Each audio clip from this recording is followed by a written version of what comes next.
Good afternoon, everybody. This is Jackie Musime Kyoguru, aka JMK, and welcome to Real Talk. Today we have a special guest, which is a bit unique, and this is my sister Juliette, and she has been my strength, I should say. She has been, I know she wants to laugh. She has been one of those people who has been my friend. She's been she didn't want me to say my mother, but yes, she's been my mother. She's been everything a sister would want in somebody. And I spent some time with her during Christmas. And today we're going to talk about sisterhood. So, welcome to my show, Juliette. Thank you, Jackie. Thank you for having me. You're welcome. And so we'll just jump right in. So, Juliette, you're going to do most of the talking this time. Really?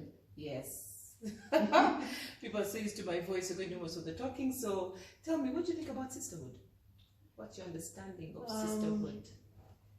The main base understanding of sisterhood is your biological sister.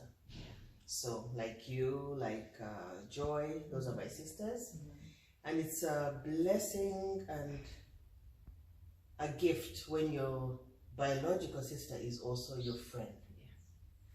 And so being a sister or sisterhood is like sharing the same values. When you have the same values, either they can be Christian values or they can be the same beliefs, so something strong or principles that hold you together as sisters. So that's my base understanding of sisterhood. It goes further than a biological sister to friends that we have, that we share values with, principles with, and that those principles hold you together. So from basically what you're saying, it's more like sisterhood can be a friend, can be an auntie, can be anybody who is not necessarily also biological, but is a friend, and you can share so much with that person. And unfortunately today it's very hard. It takes time. I don't know how to say it, but it's a bit saddening that finding that kind of person today is something that is only God-given. And as I said in the beginning, Juliette is my friend. She's one person who knows my everything. She knows my everything. Yeah. I don't want to break down what I mean by everything, but she has been there for me in so many ways, and I thank God for that. But it's not easy to find that kind of person. So in the biblical perspective, what are those things that we need to do to try to nourish that kind of thing, like to have that kind of sister that is real?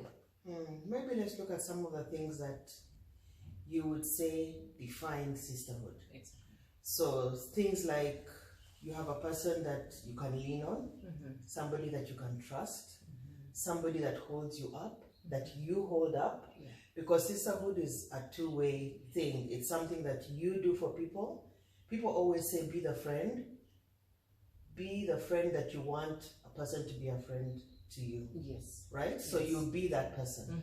So the same way that you expect people to hold you up, to lift you up, to encourage you, to correct you, to rebuke you, you are the same to that person. Exactly. But it has to be in a place where the person trusts you, knows that when you rebuke and correct them, you do it in love. Yeah. So sisterhood is something that is developed. That's why you were saying it takes a long time to find a person that you can call your sister. It takes a long time. Just the way, how do we know that God is faithful? We see that God repeatedly, consistently does things that make us sure that He's faithful. True.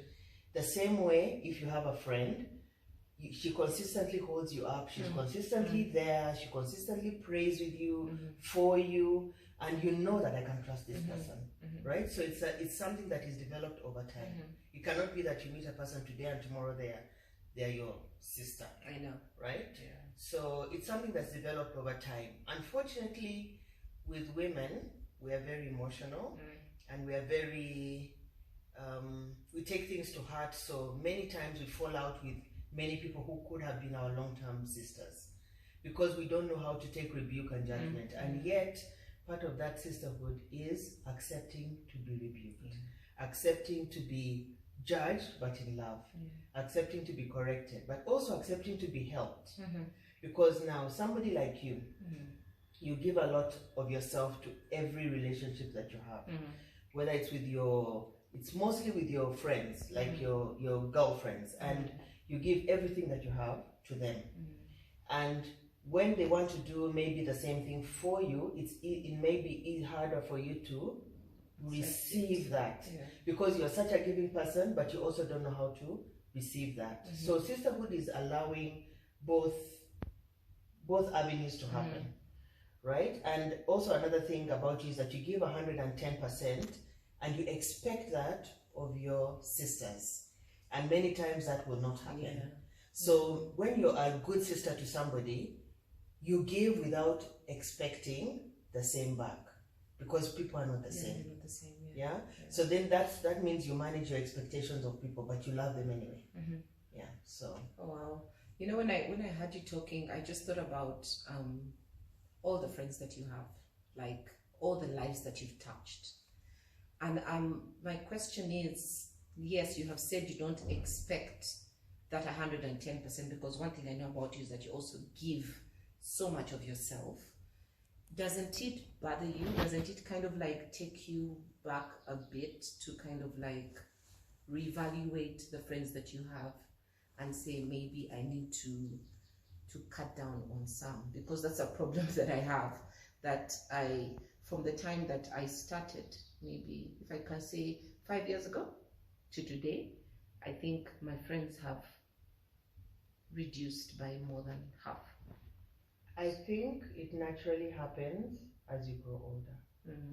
It naturally happens, and that's because your values or your principles become very clear for you, and when you have friends that don't share the same values and principles, they naturally fall off. So does it hurt that people don't give the same to you as you give to them? Of course it does. Does it hurt that people don't trust you the way you trust them? Of course it does. Like you might trust somebody with your whole life and think that this is my sister, I trust her, and she goes and shares everything in church or everything with all the other friends. Of course it hurts when you're betrayed, but that's part of being human. That's part of being human. Of course it does hurt. And to tell the truth, even I have reduced most of my, can we call it the inner circle? The ones you can tell everything, but that doesn't mean that you cannot be a sister to somebody who is not in your inner circle. Right? That doesn't mean that you cannot influence as many people and love them and help them to grow and mature without them being in your inner circle, if you know. So yes, your true friends, your sisterhood clique is going to get smaller and smaller as you grow older, because you learn how to choose. You learn how to discern. Okay. As we close, I just wonder if there's something else that you'd like to say, to give to the audience, and something that you'd like to just talk to them about. Something that I may have not brought up, or something like that, because you're a counselor, you're a teacher, there must be something maybe that I've missed out. I don't think you've missed out something, because this topic of sisterhood is a wide one. It's like it has so many other facets. It has facets of how do you pick people that can be your sisters? How do you know when to drop somebody from being in that place? How do you pick somebody up and forgive them and still walk with them even when they have hurt you? So there are many things that fall into this thing. But I think one thing that you can always carry away is that the base of every friendship should be love. So if you're the center of that love, will help you to ride through all these relationships. Because if I love you, which I do, it doesn't mean that we don't fight. It doesn't mean that we don't condemn each other. It doesn't mean that we don't judge each other. But we have a place, because we are based, that friendship is based on love. We can always pick up and say, I forgive you, and we are going to continue. And actually, those fights that we talk about make you stronger. That's true. If you walk out of that fight, it makes you stronger. So true. Okay. Thank you, Juliette. This has been quite something, quite amazing, and I hope that you guys have learned something from this talk on sisterhood. yes, it's wide. It's really, really wide, and I know most of you must have learned something or two. I love you all, and this is Real Talk.